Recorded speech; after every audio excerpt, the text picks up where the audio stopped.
अगर आप में से कोई भी ऐसा है जो फॉर द फर्स्ट टाइम मुझे देख रहा है तो मेरा नाम अदिति शर्मा है और कंप्यूटर साइंस से अगर आप सभी लोग जेआरएफ करना चाहते हैं तो आप लोगों के लिए जून का बैच भी अवेलेबल है, राइट। तो जून 2026 की तैयारी भी आप अभी से कर सकते हो। पिछले 10 साल के प्रीवियस ईयर क्वेश्चन से हमेशा मैं अपने बैच की शुरुआत करती हूँ ताकि हम लोगों को आइडिया लग सके। जब तक पता नहीं होगा कि कैसा पेपर बनता है कोई फायदा नहीं है तैयारी करने का।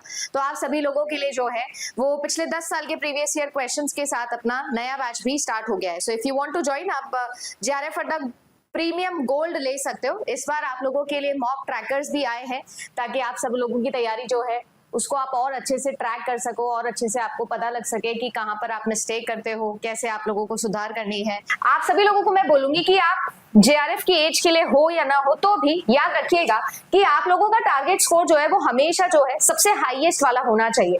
यानी जितना जेआरएफ के लिए लेके आए थे आप, वो आप लोगों का बेंचमार्क होना चाहिए एटलीस्ट। ठीक है, अच्छी बात है, उससे कम आए तो कोई दिक्कत नहीं है, सिलेक्शन हो ही जाएगा। बट मेरे हिसाब से टारगेट हम लोगों को ऊंचा देखना बहुत जरूरी है। हाई टारगेट प्रेडिक्ट करना, हाई टारगेट एम करना अच्छी बात होती है। तो मैं आप लोगों को पहली बात तो ये एडवाइस करूंगी कि आप ये करें। अब टारगेट स्कोर निकालने के लिए, सेफ स्कोर निकालने के लिए मुझे लगता है कि 3 इंपॉर्टेंट पैरामीटर्स है जिस पर आपको काम करना चाहिए। पहला मीटर होता है कि आपका एग्जामिनेशन का ट्रेंड कैसा चलता आ रहा है। जैसे फॉर एग्जाम्पल आप सभी लोग कट ऑफ एनालिसिस अगर देखोगे तो आप लोगों को एक बेटर आइडिया लगेगा कि किस तरीके का ट्रेंड मेरे कट ऑफ का चल रहा है।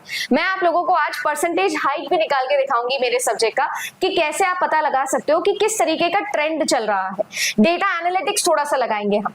इसके बाद आता है आपका level of examination, level of आपका question paper. Level of paper भी बहुत ज्यादा मैटर करता है। हो सकता है कि पिछले 5 सालों के अंदर बड़ा कांस्टेंट ग्राफ चल रहा हो आपकी कट ऑफ का और एक साल ऐसा आया हो कि मैम बहुत ज्यादा स्पाइक, बहुत ज्यादा सर्ज हमने देखा कि अचानक से कट ऑफ बहुत ज्यादा हाई चले गए। तो उसके बहुत ज्यादा चांसेस ये है कि ऑब्वियसली उस साल पेपर का लेवल जो है वो इतना अच्छा नहीं रहा होगा। एंड तीसरा and very very important parameter है क्वालिटी ऑफ स्टूडेंट्स। अब सिनेरियो जो है ये तीनों चीजों को आपको क्यूमुलेट करके समझना होगा। इस कट ऑफ एनालिसिस को आप देखोगे तो आपका दिसंबर 2021 में 162 गई थी। ये असिस्टेंट प्रोफेसर की कट ऑफ मैं आप लोगों को बता रही हूँ। अगर बात करूं जून 2022 की तो 162 गई अगेन। दिसंबर 2022 की देखोगे तो आपकी 168 गई।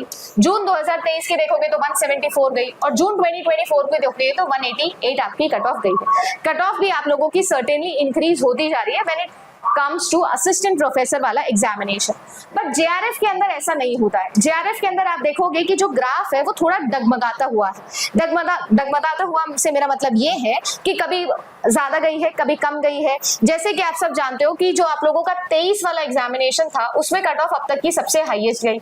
ठीक है जी। इसके बाद अगर मैं बात करूं तो अभी काफी डिसेंट आपकी कट ऑफ गई, 190 के आसपास आप लोगों की जेआरएफ की कट ऑफ गई। तो अगर आप लोग कट ऑफ का ट्रेंड देखोगे, परसेंटेज इंक्रीज देखोगे तो हमें थोड़ा सा चीजें ऑब्वियसली समझ में आना स्टार्ट होगी। अगर बात की 2023 या 2024 के जंप की तो आप सभी लोग जानते हो कि अब अवेयरनेस ज्यादा बढ़ गई है, क्वालिटी ऑफ स्टूडेंट्स भी इंप्रूव हो गए, इसलिए जो बेसिक मार्क्स है ना, जो एवरेज मार्क्स है वो भी बढ़ गए हैं। इस वजह से ये सर्ज आपको देखने मिल रहा है, अदरवाइज ऐसा कुछ भी नहीं है।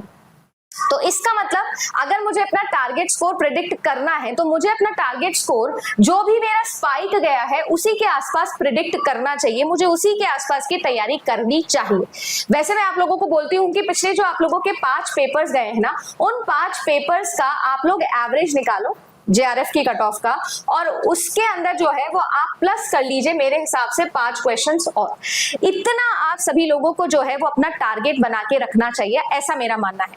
जनरल वाले जनरल कैटेगरी का, बाकी रिजर्व कैटेगरी वाले रिजर्व कैटेगरी का। इस तरीके से आप लोग अपना परसेंटेज हाइक कैलकुलेट करके थोड़ा सा अंडरस्टैंडिंग निकाल सकते हो।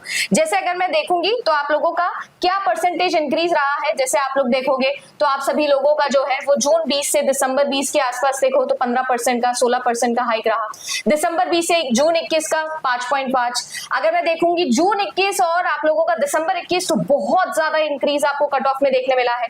इस तरीके से मैंने परसेंटेज इंक्रीज में निकाल के देखा और परसेंटेज इंक्रीज निकालने के बाद में मैंने ये नोटिस किया है कि ऑन एन एवरेज आप सभी लोगों के लिए 10 से 20% का जो हाइक है ना, it is very very common.